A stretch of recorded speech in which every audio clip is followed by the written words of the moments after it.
Il progetto si pone come obiettivo quello di creare servizi e attività che offrono opportunità socializzanti e riabilitative a persone disabili speciali e non, al fine di favorirne il benessere relazionale. Non a caso il nostro progetto viene proposto con il titolo Ci sono anch'io, perché oggi più che mai si sente la necessità di esserci e di prendersi cura dell'altro. Il progetto ha la finalità di fornire processi di crescita e modelli positivi che abbiano delle ricadute sull'autostima, sull'autoefficacia e sulla fiducia negli altri, in un momento appunto che stiamo attraversando di grande bisogno e di distanziamento sociale. Le attività che verranno proposte con questo progetto saranno attività ludico-ricreative, giochi in spiaggia, giochi inclusivi e giochi di squadra.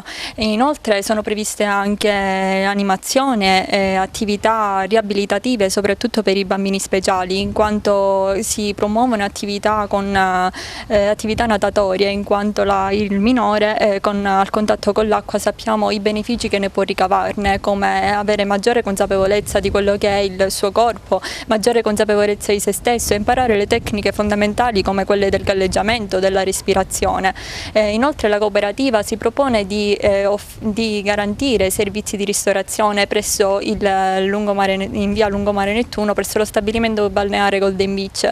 Verrà garantita il servizio di colazione, pranzo e merenda, e infine verrà offerto ai bambini il servizio docce.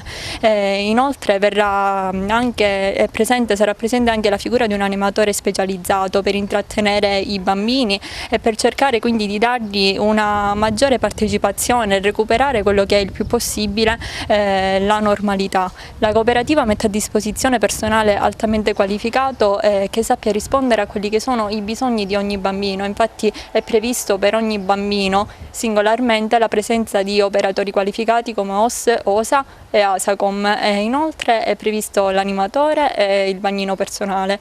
Per ogni bambino verrà, oltre ad avere quindi ogni bambino una persona che l'assiste, ci sarà ogni personale che verrà messo a disposizione sarà un personale vaccinato per la sicurezza di tutti, quindi vaccinato contro il Covid, per cercare di recuperare il più possibile quella che è la normalità che è andata perduta.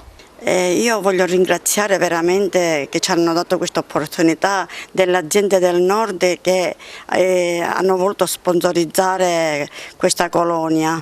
Dato che non abbiamo avuto aiuti da nessuno, io volevo ringraziare che si sapesse che sono state le aziende del nord.